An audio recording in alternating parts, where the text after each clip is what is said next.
Hello and welcome to another very special episode of the Witch King podcast. You may notice there is a few less ugly people here, just the good looking ones again, myself and a very special guest, Mr. Stuart Dobbie. How are we doing? Yeah, all good, man. Glad to be here.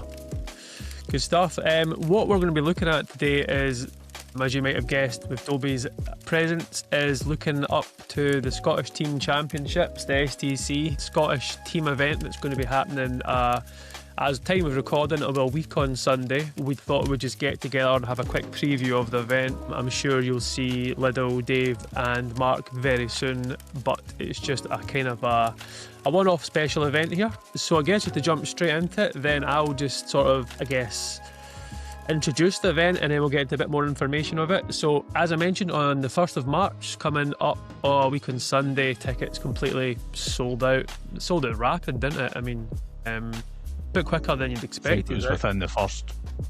Yeah, the majority of tickets went within the first hour, and then I think there was kind of 2 stragglers that went 1 or 2 days after. So all 8 team tickets have been purchased already. We had a couple of ringers who got subbed into the teams just for final submissions of the lists, which was back on Sunday the 15th. So at the moment there's no ringers because they've all been used up, and it'll be myself as the stand-in on the day, unless anybody else is free on the Sunday and wants to turn up. No ringers, just ringer stingers. That's all that's left. That's it. So that is cool. I mean, that's 8 teams is sort of, I don't think, now I'm sure Dave will correct us if we're wrong, but I don't think there has been a team event in Scotland actually before. There's been plenty of doubles, but I don't think it's been a team event, so it's good to finally get this started. So I think your co-host actually, sorry to butt in there, but Liddell, I believe, had tried to run a couple before, but just due to like people dropping out and stuff, it never managed to go ahead. So I think he has tried to run it, but it hasn't actually run, and I'm sure Dave or Liddell could confirm that. But no, that's right. Just to shout out to him, it's not an original idea, it's just one that we have actually managed to get off the ground this time. You know what it's like trying to coordinate everyone. It's like herding cats. It's definitely hard to get up and running, but I mean, there actually isn't even that many doubles events in Scotland anymore, to be fair, just sort of the way that it's all kind of rolled out, to be fair. But yeah, team event, you've got 8 teams, it's 4 players per team then. As a GBHL 90 worth mentioning as well, so that the way that works is effectively whoever wins, the team of 4 each are allocated a 90-point win. So it's absolute massive implications for the team league generally. So whether the Brohirim or whoever, Gundalads, RIP, there's quite Buckies a lot of are in there as well. Buckies, yeah. Spooners, are they Wooden there Spooners. as well? Yeah. Well, I don't think all the Spooners could make it, because I know that a couple of their guys had to drop out, and then they ended up grabbing a couple of ringers, so I'm not sure if they are or aren't affiliated with the team. But yeah, like, if your team actually goes on to win it, you're taking 90 points home for everybody in that team, which, depending on the composition of it, could be a big swing in the GBHL, especially now that you're going to have the new tiered system going forward. Yeah. 700 points, 3 games a piece, 5 lists per team. So we'll come on to a bit more detail of that in a bit. There is a 5th list you have, which is probably a bit more usable than some previous events. Sometimes the 5th list is just sort of like a decoy list. I know that the previous year's WTC you'd submit a 5th list, but it was almost like you revealed your 5th list, which one was a fake one, but you couldn't actually sub it in. That has changed since. I think this year or last year was the first year you could actually sub the list in. So the same applies here, where your 5th list is very much a usable list by all players. So there's quite a lot of implications on that. There's major minors as well, which actually I was unaware of, so you've got to keep an eye on that. But yeah, the team event element of it obviously is like everyone submits a list, right? And is that list submitted to a player, or could you actually just can anyone use them? I haven't even thought about that, to be fair.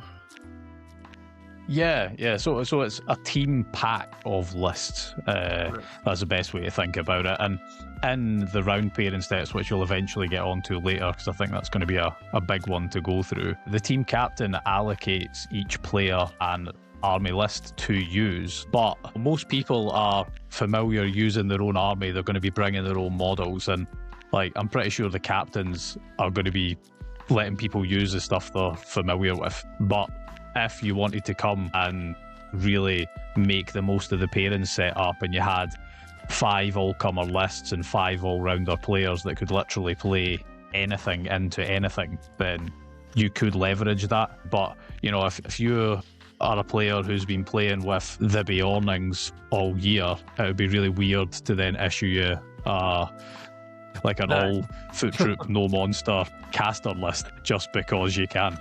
It doesn't really make sense. Maybe with the way the sub works, you could maybe, if the sub list was good on someone in particular, they could in theory still sort of sacrifice the list that they would be using. You could swap, if you know what I mean. So let's say like you are meant to be using Men of the West, but you'd go, right, okay, I'll use the Eagles, you can use the Men of the West. So there is an element of like, there's definitely pros to being able to chop and choose like that. Yeah, exactly. And I think if you pick more popular lists, it lets people rotate into them a bit easier. But as you'll see in the faction breakdown later on, there's quite a lot of individual picks that I'm not sure anyone's just going to be able to like use particularly well. Yeah, that's a good point then. So I guess that's a good sort of introduction there, or moving on a little bit to the lists. Just kind of a general breakdown here. I'll put it up on the screen. So there'll be 40 lists then with the 8 teams. All right, 8 teams, or 5, of course. Yeah, 5 lists each, 40 lists submitted. And you've mentioned here there's 26 different factions, which, considering the edition has quite a lot of asterisks at it for specific lists, such as depths and Men of the West. It's really quite cool for this edition to see 26 different factions. Obviously, that's a little bit enforced just with the nature of it being a team event and stuff, but there'll be a lot of interesting things coming up here. Anything jump out the page here? Do you want anything in particular that when the lists came in, did you strike a bell with yourself? Yeah, there was a couple of things. And also just to mention that prior to the event, the actual list pack will be published so that everybody can see all of the team lists. That'll probably go up on the Facebook page, maybe even before this recording goes out, because all of the lists have been finalised, resubmitted back to the captains, and they're all approved now. So I've based all of these stats. I say I mean ChatGPT has got all the stats from this pack. And yeah, there is a couple. Like, there's only 4 lists which have been triplicated, being Usurpers, Battle of Fornost, Depths, and Kingdom of Khazad-dûm. And then another 1, 2, 3, 4, 5, is that 6 more, which are doubles. Like, all the rest are individual single picks. And when you're putting together a pack for the STC, the one thing you don't want is everyone to Google the top 10 most competitive singles lists and then just see 5 teams with 5 of those picks from the top 10. So yeah, there are a few outliers. Well, the main Vragzakand, that's probably... It's 700 points in it, and that is Smaug territory. That is, and how many Smaugs did you say? There's 2. 2. Yeah, 2 Smaugs. That.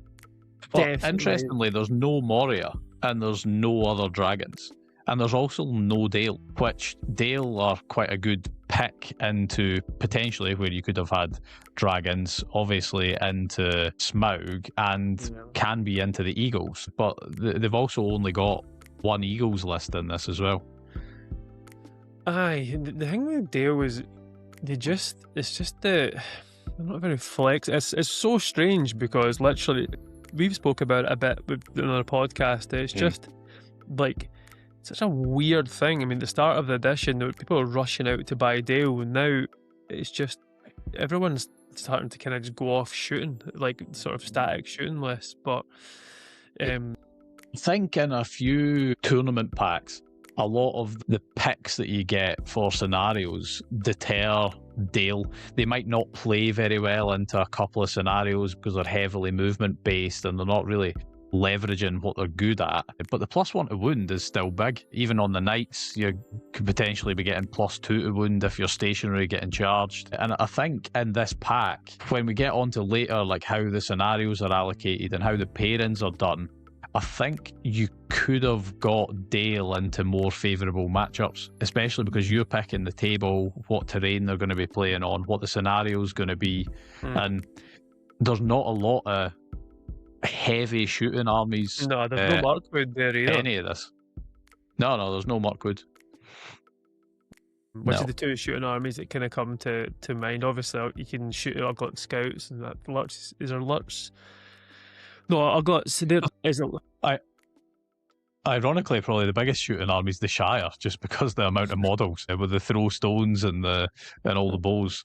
But again, like that's it's a fringe pick. But if that gets paired into one of the Smaugs, that's going to wreck someone's day, because when Lobelia turns your Smaug off or whatever nonsense she gets up to, and you get hit and knocked prone off a stupid firework, you're not going to be happy about it. I'm actually not sure if you can do that to monsters and have to read the rules. Like, Shire's so fringe, I've not even read up on them too hard. It's quite funny. I feel bad that it's our team, myself, Henry, Alex and Marty, our 4 of our lists are the basic bitch top 4 there: Suppers, Fornos, Depths, Khazad-dûm.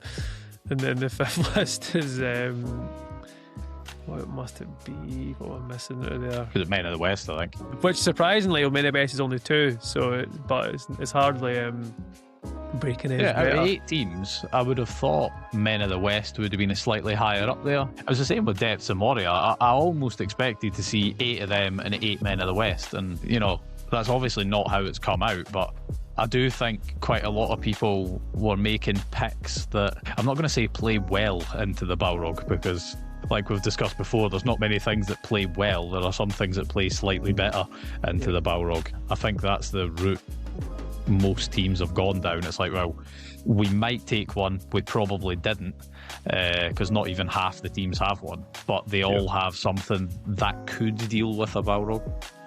Yeah, the pairing, I think probably as a region, because there's not tons of team events, perhaps there might be a lot of hindsight at the end of this thinking maybe we should have done this or should have done that, because the pairing really has such a huge impact on like list building, and actually the captains play such an important role.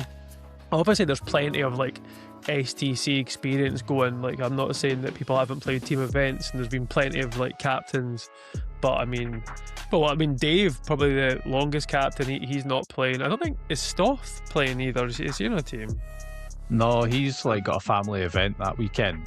He was quite early in saying that. Stoney's also away, he's on holiday. But I know the teams do have players who have played for STC and stuff before, and it's nice to see some teams that haven't really had any experience of that also turning up to have a go at it.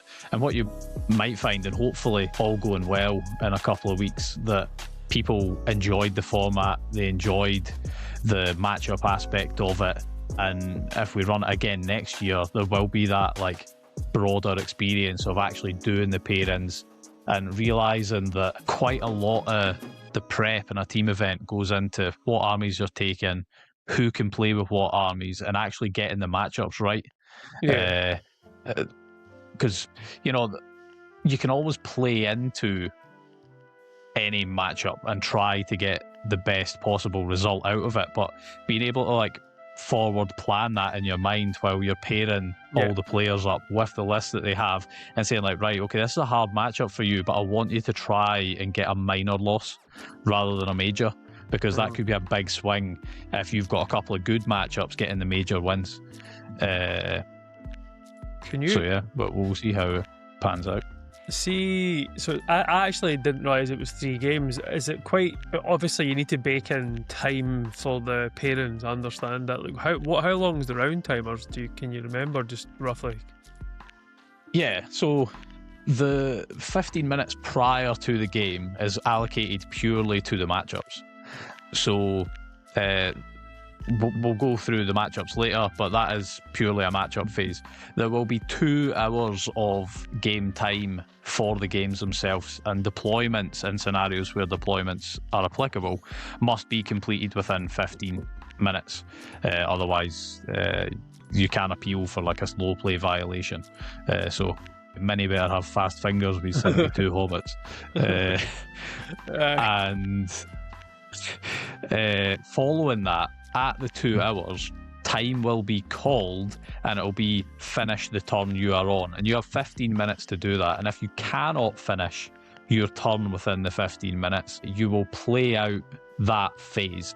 So whether it be moving, whether it be shooting, whether it be combat, you'll finish the phase and go straight to scoring. So it's in the rules pack. So the round is basically 2 hours and 15 minutes. But time will be called at 2 hours and everything should be concluded 15 minutes after that, to allow time then for me to input the scores and then to start the next matchmaking process. Cool. On that note, actually, a couple of highlights then of these lists. So we'll chuck the lists up just now. There's a massive spread. As I've mentioned, sort of key things like the Shire's quite cool, plenty of usurpers, both ends of the scale there, and then everything in between, really. Last Alliance is cool, Riders at AMR, so there's just loads. It'll be interesting to see how all this does. I did notice, I'm sure there is Barad-dûr, Christ. That's a really... Yeah, there's a Sauron coming, yeah. Possibly a 5th list, but it's a very good 5th list, depending on what... depending on that rolls out. I mean, surely at 700 points, you're not getting many models. It could just be him and a troll, so I don't even know what's in that list. Be cool. There is, off the top of my head, I'm pretty sure there is a troll in that, but it's not a particularly high model count. But in the right scenarios, it could do well, especially when you've got some of the hero-heavy scenarios. And again, it depends on what it pairs up against, you know. If it's playing the Shire at contest, then good luck. Yeah. And talking the Shire, it brings in the highest model count we'll see at the event at 72 models, which is no surprise. Yeah. Many will stay about me moving quick with those wee hands. The lowest model count, obviously, like you've just said, is Smaug. Is he bang on 700 then? I think he's there or thereabouts, isn't he? Yeah, he's prime time territory. Quite a lot of tournaments like ban the use of Smaug almost, or put minimum model caps in to prevent people taking them. But, you know, when they cost so much and they're painted so well, it is nice to see them on the tables. I've only ever played against one once, and fortunately I won that game, but I'd taken a famous Tom Bombadil who just engaged them in combat every turn and said, yeah, you're not winning and you're not hitting me, and played the scenario around him. But yeah, like, again, it's all matchup dependent. He could do great, he might not, but a lot of people will struggle to kill him because it's not something that you commons see, really. Well, that's sort of it's this perfect spot for a team event, really. If you had one, you should take it. I mean, most of the time the team events are going to be in bloody Denmark, Berlin, whether it's going to be, and I don't think you're going to get Smaug on a plane, but I think getting a Smaug in the car and driving to Falkirk is probably a bit more reasonable for a lot of people. Having said that, I don't know if the Newcastle guys are bringing up Smaug from Newcastle. That's maybe more of an effort for them. I don't know what they're using. I'm trying to think off the top of my head who actually is taking a Desolator, but it's... I think it's just local guys. I think it's just 2 of the Team Scotland teams. Maybe Netlister. 25 to 45 models is sort of your average you're looking at then. So yeah, no sort of... I think that the absolute average is just over 34, somewhere between 34 and 35 models, which is probably what you want for 750 points, isn't it? Yeah. Or 700 points, should I say. If you're playing with 750, then you've done well to slip that through the net. Is that like Minnie's charity event? You pay £1 and you get an extra 50 points. Is that what you get? You'll find a tenner on your PayPal after this call. That's it. Some breakdown of might then, sort of the spread of might. A couple of key stats here as well. The highest might total is 20. Jesus Christ. Somebody's taking Breaking of the Fellowship. The thing is, you see so many of these lists, and like generally speaking, I'm like, ugh, they're not the best. But in this sort of situation, like everything has its place to be quite good. So I don't think particularly there is really like bad. Like obviously you go to a singles event, Men of the West is solid because it doesn't have like a bad matchup. But if you're playing Men of the West and you are playing Breaking of the Fellowship, and I don't know, it could just be like to the death or something. Just say maybe a bad example, but all of a sudden you're like, shit, this is actually decent. It's a team event. The way that the pairings work and the scenarios work, everything has its place. So it's nuts. I mean, 20 might, Jesus Christ, and then 3 might on the. All right, yeah, because Smaug does have might, doesn't he? He does have 3 might. Smaug has 3, yeah. I always forget and then that. obviously Sauron has 3, but his is typically used for the ring. And then the only other one I think was Eagles. Yeah. Gwahir's got 3 might.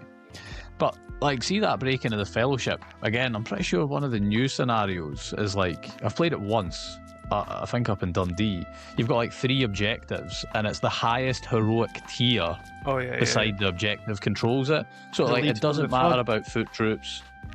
Maybe it's something like that, yeah. And I'm not going to say it's daft, but like an army like that could do really well in that scenario, almost regardless against what you put it up against, because they can feed you all the stuff so that, you know, the game ends and they've got like 3 heroes of legends on the objectives. So I don't know. I know this actually quite mental how that can turn out.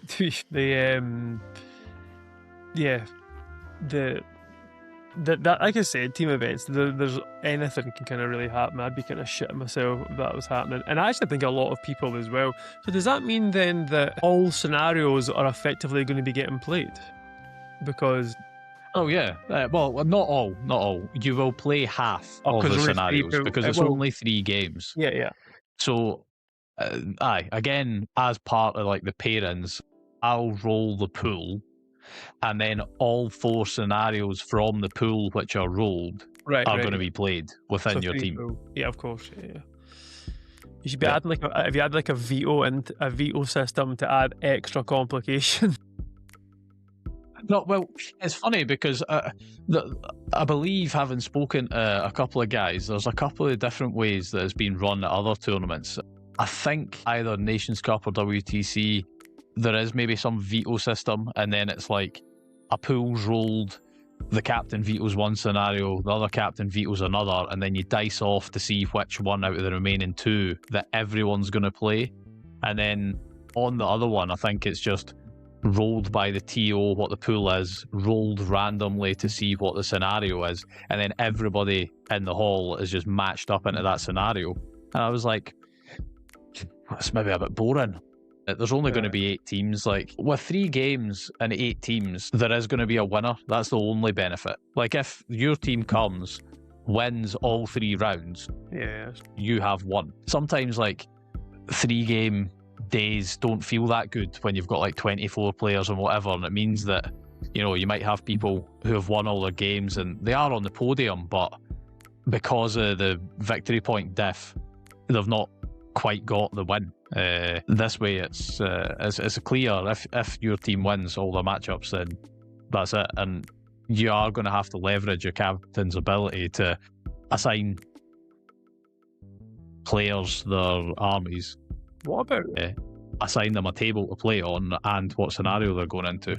I was just going to ask, that was my next thing. I mean, I haven't looked at it in that details because obviously the tables are important. It's something that gets so under by every podcast I listen to, by including us. Like, we never speak about terrain and tables enough because it's almost just like, oh well, the Eagles, they will always going to beat this, and you're like, oh but mate, I was playing on a table full of woods.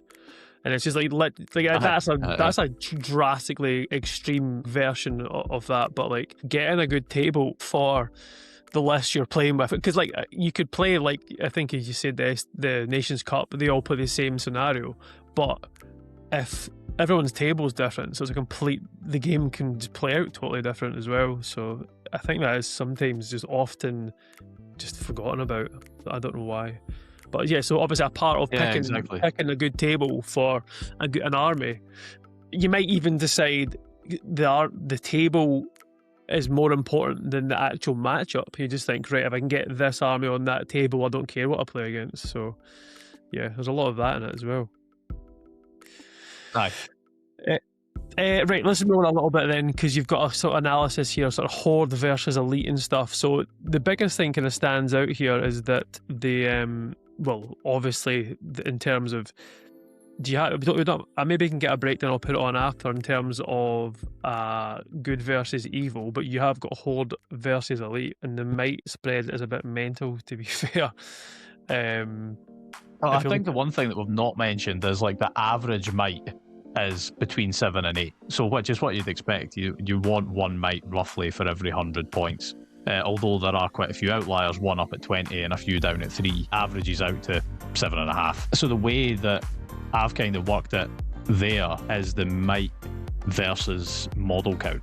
So we already know that the majority of models are somewhere around the 35 mark, and we're now looking at 7 to 8 might.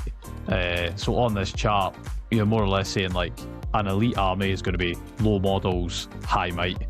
Heroic horde, as it's determined there, is going to be high might, high models, and then you can see the kind of average distribution near that cross point there. So there's a few on the lines of the total might, and in between that 30 and 40 range of models, and that's where your highest cluster is. But yeah, you do see people right down like Smaug with a 3 might and 1 model, right the way up to Mini Shire, which has absolutely average might, 7.5, 8, but 72 models. It's a strange thing, I guess. I don't really massively focus on might on lists, to be fair, but it does, like, I guess every list uses it differently. I don't think it's massively... Every army tells a different story, I think, in terms of how it uses that. I mean, there's the 20 might. Oh yeah, that's the fellowship, isn't it? Yeah. Correct. I just saw that one at the top there, yeah. Oh well, we can thank... I mean, a couple of high might armies, they're obviously sitting up at around 11 or 10, and then it's a huge jump up to 20, you know. So like 10 and 11 seems to be what you'd probably consider a high might army with foot troops. And yeah, like, I think it was something that Ali King and that used to talk about when it came to like, oh, you kind of want to have a model for every, is it 20 points in an army or something like that? Like, that's like the absolute bang on average. So at 700 you should have like 35 models. You never really want to finish on a uneven number, so you probably want 34 or 36 just for your break point, and you should have 1 might for every 100 points. And if you're in that range, that's bang on. Obviously, if you're going more elite, slightly less, and if you're going more horde, slightly more. But it's a good marker to see where your army should be sitting. Yeah, a lot of these stats will be interesting in terms of actually looking at how it plays out as well, which we'll try and cover post-event as well, to see really if there's any trends in terms of what performed well and why. Does might matter? Does it not matter? I mean, obviously we put a lot of value on it as players, so maybe this will actually show that it doesn't matter. When the Smaug comes out, Eagles, Smaug and Sauron runs around mental with 3 guns. maybe might's overrated. I think there'll be quite a lot of content that will come out of this event for you guys, because yes, you're going to have the winners and the winners lists, but I think there'll be more content just in how stuff got paired and how people done well in the pairings to secure whatever scores they had. And I don't think the lists that you expect to win 3 games will win 3 games. That's my kind of hot take before it happens. It'll be a fringe list that does really well because it just gets the matchups that it wanted, because no one is super aware of what should be matched up into it. And that's where a mistake will get made. No Spider King's brood, unfortunately. You never know. Depends if someone doesn't turn up. Surely, are you being a ringer yourself? I really don't want to be, put it that way. I don't think you'll have the time. with that amount of people and the amount of admin that needs to happen, that is one of the kind of worst scenarios. But obviously, if someone can't be there on the day, then I'll step in. I know that a few people who had previously purchased tickets, they couldn't come. Ringers have been put into places there to fill those gaps. And there are possibly a couple of people that could come and play on the day. But aye, we're just going to kind of play it by ear. And yes, I will have some form of ringer list to use. I don't think it'll be the Spider of the Queen's Brood, because I don't want most of my games going to time. I think I'm going to need the time. But aye, we'll see. Just slap in Smaug as well. That'd be really wide. I need to paint it. Have you got aye, that's a possibility. I thought you gave it to Vass. I thought Vass was painting it. Aye. Well, I mean that's been an ongoing project for a while. But yeah, I do still own it. He still has your Smaug. That's been years. I know, it's sitting in the cupboard. It's almost like a decoration now. But I think it's actually moved house from about 3 times. Yeah, you'd be quicker getting Gordon Miller to paint it. You do 1 scale a year. I don't know. I don't know. Right, moving on. He's still painting his Wood Elf Dragon. He got that when he was 12. He's actually having to start it again because the. I know, he's re-stripping it. Some man. Aye, one of the main things spoke about, and I'm going to leave this to you because I'll put as much diagrams as I can on the screen. We'll talk through the pairing system here, but and I think it will be valuable for people listening to kind of listen to sort of the drafting, the pairing system and how it works. Obviously, anyone listening that's driving in a car or whatever, just use your best imagination because it is fairly hard to follow. But if you see it, there's a cheat sheet on the back of the pack, isn't there, which makes it a bit easier to understand graphically. But I'm going to leave it over to you here because it's fairly up to you how you want to describe this to people. Sure.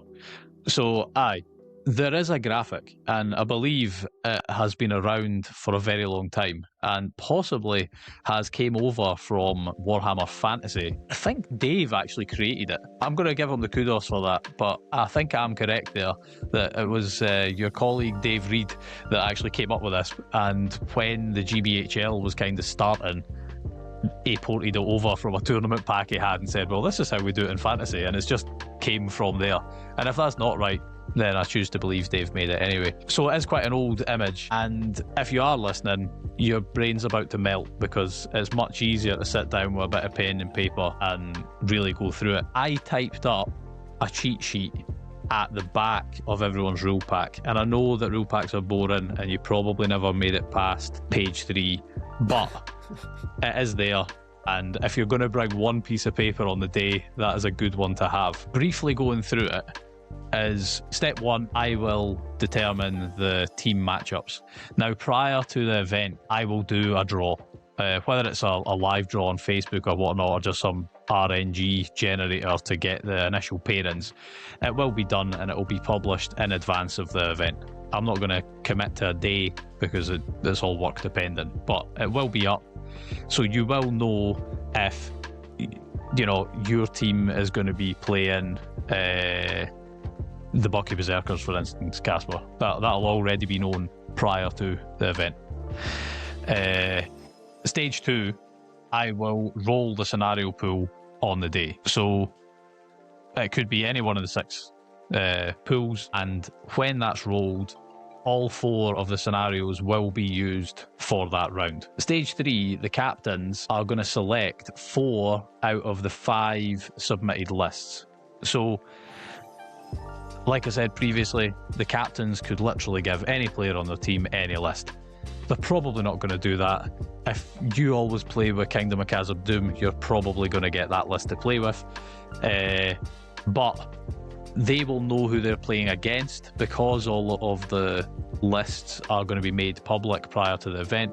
They'll know which lists the other team could pick. So they'll allocate those lists to 4 players, and the team captains then swap those at the same time so they know who they're going to be playing against. Step 4 is to change over the army lists and the player names. Stage 5, the captains are going to roll off. Now, this is the only roll off in the kind of match pairing thing. Whoever rolls highest is A, and whoever rolls lowest is B. If you get a tie, you're going to roll again. There's no choosing to be A or B, it's just you are A or you are B. Now, an A team will pick from board numbers 1 and 3, or your allocated equivalent. Obviously, the top tables are going to be 1, 2, 3, 4. So if you're on the next top tables, you'll be picking from 5, 6, 7, 8, and so on and so forth. I might try and make it easier and pod the tables so they all just say 1, 2, 3, 4 on them, but there'll be like a pod A, a pod B, a pod C. I'll try and organise that with the venue. So you now know that you're an A team. You get to pick from tables 1 and 3, B team 2 and 4, and we are going to pick whatever pool it is that's been rolled. You've got 4 scenarios. If you're the A team, you are picking the first and third scenario from there, and if you're a B team, you are second and fourth. Trust me, it will make sense. I have done like a mock pairing later on. Step 6, you are allocating a single player secretly, whatever table they're playing on, and what scenario they're going to be playing. Both the captains are going to do that. Then they will reveal who that player is, what scenario it is, and on what table. So when you say what scenario, it'll be between 1 and 3 or 2 and 4, depending on if you're A and B. Yeah, it'll either be scenario 1 and 3, or it'll be scenario 2 and 4. What about the table number, sorry? Because what happens if they pick the same table? They can't pick the same table because the captains can only pick the tables that they are allocated. So if you're a B team, you are table 2 and table 4. Right, okay. Right. If you are an A team, you are table 1 and table 3, just like the scenarios. Okay, yeah. So the advantage there is, if you were to turn up with Depths of Moria with a Watcher in the water, and one of the 4 tables had a water feature, you might say, I really want to put that there. You know, yeah, okay. If you turned up with a Lothlorien army and there was a table with a load of woods, maybe want to put that there, and vice versa. You know, it was to try and add a little bit extra into actually picking the table that people are playing on, and if it could benefit their army in any way. Like you said earlier about the Eagles, if there's a board with a load of trees on it, as a captain, I don't want to put them in that, depending on what the scenario is. Yeah. But as the opposing captain, you might be trying to force that just to put a bad matchup into a possibly winnable matchup. Mm-hmm. Makes sense. But yeah, so the next step there is the captains then put forward 2 players to play into whatever has been put forward. You then pick one of the 2 players who they've put forward, and that creates your first 2 matchups. Now, your second 2 matchups are then determined from that. So you've picked a secret player, revealed them with their scenario on the table. You've put forward 2 players, and one has now been chosen. So you have a floating player, but you also have a reserve player. And that reserve player will play your other scenario on your other available table. So almost at step 1, you know which 2 scenarios are going to be played on which table, but you just don't know who the reserve player is yet. And the floating player will play the reserve player from the other team, and vice versa. So by that stage, all 4 of your matchups are sewn up. Now, there is a diagram there using 1s and 2s and 3s and 4s, and if you follow that through, it does work out. But a lot of people, including myself, you kind of get lost in the very final stage. So I done an absolute mock draft to try and make it as easy as possible for everybody. And if you do have a pen and paper, write it out and it will make sense. Draw like 4 boxes, number them 1, 2, 3 and 4 for your 4 tables, and write the names down as they come. So my mock draft was the Brohirim versus the Bucky Berserkers, because it's two Scottish teams that are typically playing each other anyway. I've rolled the scenario pool, and I rolled it as pool 1. So that's domination, capture and control, breakthrough, and stake a claim. Now, Ian is the team captain for the Brohirim, and it's him, Mark, Capewell, Danny, Walker, and Finlay. Ian, out of the armies that they had available, he's given himself a surplus. Mark's on Foremost, Danny's on Depth, and Finley's taken Armour. For the Buckies, Jamie's the captain, and he's got Liddell, Caleb, and his brother, Dougie.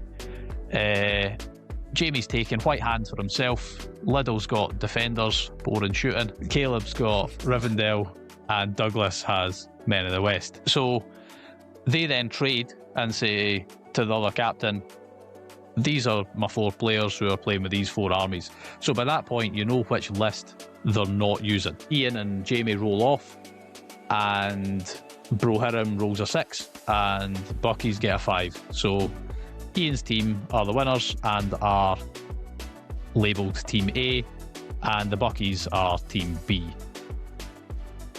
Ian now has the following options of domination or breakthrough, and he can play on tables 1 and 3, and Jamie can choose from capture and control and stake a claim on tables 2 and 4. The selection that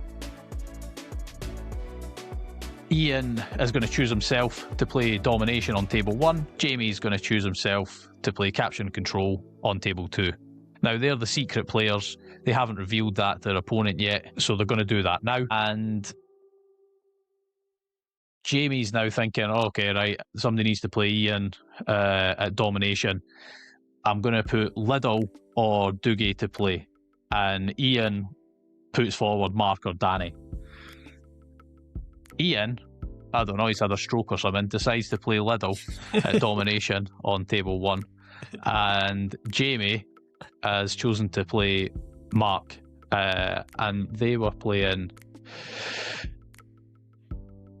I've almost lost myself now. I told you, it's not easy. Yeah, they're playing capture and control on table 2. Well. I know. I might take a drink, actually. I'm following most of this, if not all of this, is really similar to WTC. The main difference at this point is just the scenario element. But this has certainly helped for me. This makes sense. I'm waiting for point 10 here, because point 10 is where I do get a bit confused. So on you go. It's point 10 that kind of gets everybody. So because the 2 choices have now been made, so it's Ian and Liddell, table 1, domination, Jamie and Mark, table 2, capture and control. It means that the reserve player for each team is playing the remaining scenario on the remaining table available to that captain. So in Ian's case, Finlay has not been put forward and was not the secret player, so he is the reserve player. The only available table that he can play on is table 3, because Ian took table 1. And the only remaining scenario that he can play is breakthrough, because that is scenario 3, and that's the only other one that Ian could choose from. So Finlay will be playing on table 3 at breakthrough. Now, he plays the person that Jamie put forward that wasn't selected. So in this case, Finlay ends up playing Douglas. Jamie's person who never got put forward was Caleb, and the only other table he has available was table 4, and the last scenario that he could pick from was stake a claim. The person that Ian put forward and wasn't selected was Danny, so that means that Caleb is playing him. So the final 4 tables looks like Ian using usurpers, playing into Liddell using defenders at domination, Jamie using White Hand, playing into Mark using Foremost at capture and control, Finlay using Arnor into Douglas using Men of the West, playing Breakthrough, and Caleb using Rivendell into Danny using Depths of Moria at Stake of Claim. Now, if this comes in and actually turns out to be a thing on the day, I don't know how that would be possible, but remind me and I will put the lottery on, because there's a lot of variables there, and there's a lot of things that in the pairings stage you could easily change up. This was just me trying to make it easy for myself to go through it so that on the day I can be as helpful to as many team captains as possible.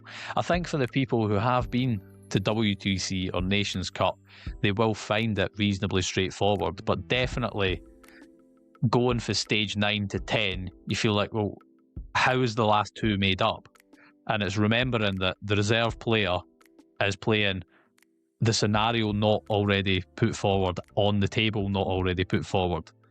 And there's two ways of looking at that. You either, from their team. Yeah. Almost by the time this secret person is unveiled on the table and with the scenario, you know the other table has the other scenario, you just don't know who's in reserve yet. Yeah, I follow you. I think what was throwing me off was when you were saying reserve player and floating player, because I was like, the two of them, I don't even know which one's which, but I know what you mean now. It's quite straightforward, actually.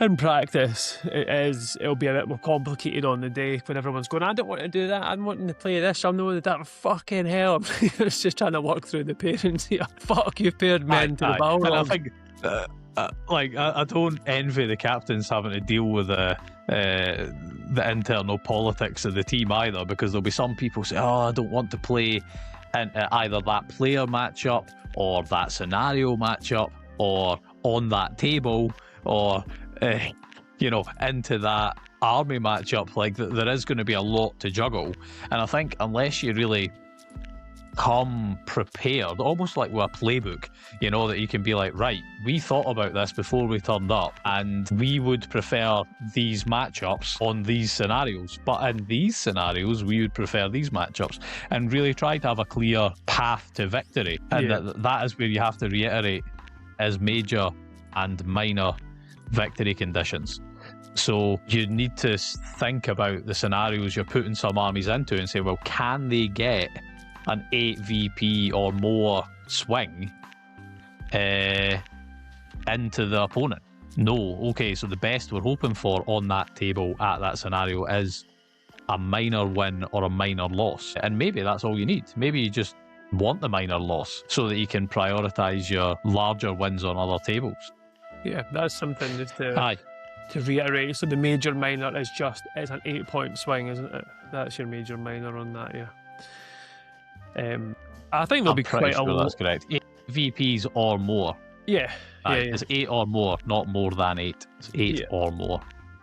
I reckon there'll be a lot of, the pairings will be finished and it'll be like, how the hell have I been paired into the Balrog? Because like you say, actually, from your first, near enough, the first swing, you're actually, if you had enough time or you're smart enough, you could probably predict what your reserve player's going to get put into, almost based on your first sort of drop, if you know what I mean. So as a result, there will also be a lot of shit because there's no option at that point. It's literally your reserve player is playing the list. Well, actually, no, it's playing the list you didn't choose, I guess. The list. So it is giving you a choice. Yeah. Because if somebody puts down the Balrog to start with, and you put down Fornost or Arnor to play against that Balrog, it's not a great matchup for the Balrog at different scenarios, but if you're saying that on average you've got a kind of crap pick in both of them, but if your reserve list is something that would heavily counter either one of those two armies, you say, all right, okay, I'm gonna suck up Fornost into the Balrog because it's not got the best chance in that, and accept that I might be able to claw a minor loss out of it. But if you can pair something up into the Arnor that can do really well against it to get a win, then that's what you've got to go for, isn't it? Like someone's getting chucked under the bus, and hopefully the same person in the same team every game isn't getting chucked under the bus because it's going to be a pretty sucky tournament. But if your team ends up winning at the end of it, do you care? That's where I think forming the teams matter, you know? So the simple, am I simple? Have I got this wrong then? So I kind of jump steps here. So obviously the two lists that you're provided to pick from on the first step, you're picking one of them for your own list. So the list you don't pick is always just playing your reserve list. Is that right? Yes. Yeah, so you're effectively picking two matchups in the one you are, 100%. round. And you need to like forward think that, because you already know, okay, if I don't pick the foremost into this Balrog, then the Arnor are playing my Eagles or something like that. And you already know on that table at that scenario. Yeah. Okay. So you could look at, you're picking basically both matchups at the same time. And that's what makes it fair, because both captains are picking two matchups each. So you should have two favourable and two unfavourable matchups if you've done it well. If you haven't, you're already skewing your own result. Yeah. But that's the art of being a organised team captain, I suppose, is knowing the strengths and weaknesses of each of the armies, each of the players, and each of the scenarios that they are expected to be good at, and then hoping that the law of averages plays out. It's MESBG. That's never going to happen. Like, there's always going to be a ridiculous swing, some midpoint during the game that you couldn't have foretold, but at least you tried to parent the right things. The biggest learning curve will be after the fact, when all said and done, and you guys are reviewing it later. You say, why did somebody pair this into that? Like, I would have paired it another way. And hopefully that drives a bit of engagement, and then to realise that, you know, team tournaments are quite cool. They are a pain in the arse to organise, and knowing that people could drop out or whole teams could not turn up is stressful in itself. But when you do get everybody there, and I think there's like a high chance that even people who maybe don't have a great tournament because they've been chucked under a bus or they've had a couple of bad matchups, if the team overall is still winning, you accept it a bit more. Like, if you turn up to a 1 day or a 2 day tournament and you lose your first couple of games, you've already quit. You know, whereas if you're at a team tournament and, like, you know, you've lost your first 2 games, but your team's actually playing for a podium, like, that's not bad. Yeah, definitely. It's there's a lot more element to it, and I think probably by the end of the third game there'll be a lot more hindsight, like, this is how you draft, this is how we should have done it and whatnot. But we'll see how we get on. It's not long to go then. Obviously I'll slap all of these diagrams and I can it into the podcast, obviously on YouTube. If you are listening, good luck. It's not too hard to follow really, but obviously on the day it would probably do you good just to try and work your way through that, because otherwise you're going to get silly pairings you didn't want, or maybe you're not bothered, which is absolutely fine as well, to be honest. Yeah, if you do care, then it's worthwhile looking into it, because it isn't if I wasn't initially aware that it was different to WTC pairings, so that was on me, to be fair. But I feel like now I've kind of gone through that, it's possibly for captains. I know a lot of the time at WTC the captains sometimes go to a side and do it, because sometimes it's a bit of pain in the arse, like having too much input into everything. So almost like my advice would be, you know, when the round starts, you kind of give your information to your captain so they can go away and work it out, and whatever comes out of what the captain's got is what you've got. Because sometimes it's too much, like, you know, too much cooks, if you like, can kind of wreck the whole process. But I don't know, everyone will find their way to do it, really. Usually we just tell Stoff to do it for us, or Dave do it for me. But yeah, I think, I mean, that's more or less covered everything. I mean, that's sort of a fairly in-depth. I'm sure we'll get a more interesting breakdown in terms of how we all done. Post-event, I'll get the usual guys back on. I can maybe see if we can get Dobbie back in as well if we get by popular demand. maybe get Toby back in, or this will be the last episode and I get cancelled for it being shite because you joined me. We'll have to find out. I think I've behaved remarkably well, actually, to not get us cancelled. That was my biggest fear coming on here. I'd say something daft. Check your emails, you're cancelled there. That's it. Is there anything else? I mean, obviously, like you say, anyone can turn up on the day. I didn't mention it is the arena in Falkirk, which a lot of events have been going to recently. Anyone can turn up on the day, right, and just have a nosy. Obviously, there's no tickets. You can maybe get a stand-in if you're lucky, but that's absolutely at the luck of the day, really. Oh.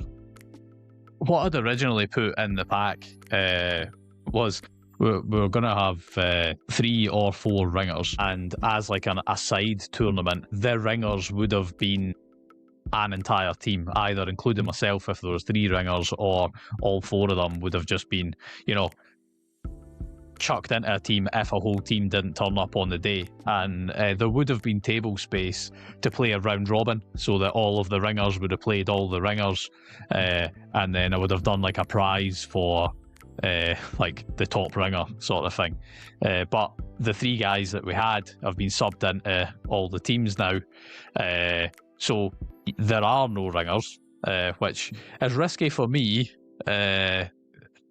but hopefully everyone's obviously going to turn up, and if they don't, I will be available, and there are 2 other guys I can call on to come in, but I don't think there's enough people left who could form an entire 4-man team, and I would like to see all 8 4-man teams there, but we'll see how it goes, and hopefully it's a non-issue, and if it is an issue, then I'll deal with it at the time. It should be fine. I mean, obviously, people want to turn up and just have a look at the event. If you're listening to this and because there was actually a message, I forgot, editing's been a bit of a pain recently, so I'm sort of behind on an episode for editing. This may go out before the episode covering Minnie's charity event and other things there. If that is the case, there was a question about a teams events and things, so there's definitely an interest, and people could turn up, just have a look around if it's of interest. But I think that's really us, to be honest. Is there anything else you wanted to cover at all about the event? Not about the event. Very briefly at the beginning of the episode, I think you said about doubles events in Scotland and there not being many. It is something that I would like to run possibly later in the year, but as you know, Dad again in June, probably not going to happen. I think I need to cash in quite a few family chips to pull that one off at the end of the year, but doubles might be on the cards either later this year or next year. Obviously different for teams, but it has similar sort of aspects to it. Yeah. Liddell used to run a great doubles event, but I think just there was reasons to why he wanted to split that up. I'll maybe ask him next time I see him, but doubles events do really well, so I'm sure that'll go down well as well. But we'll keep an eyes open for that one, and if you were unlucky to not get a ticket and you're interested, then as you say, you're trying to run this every year if you can. If there's an interest is going to be there, maybe catch it next year. But there'll be plenty of events coming up in the arena coming up. I don't know the exact calendar, but there'll be more up, so keep an eyes open for that. I think that'll do us for now. Is that everything? Aye, all good for me, man. Sounds good.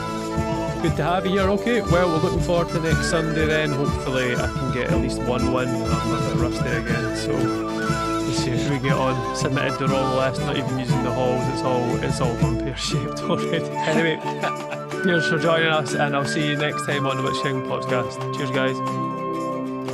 Cheers.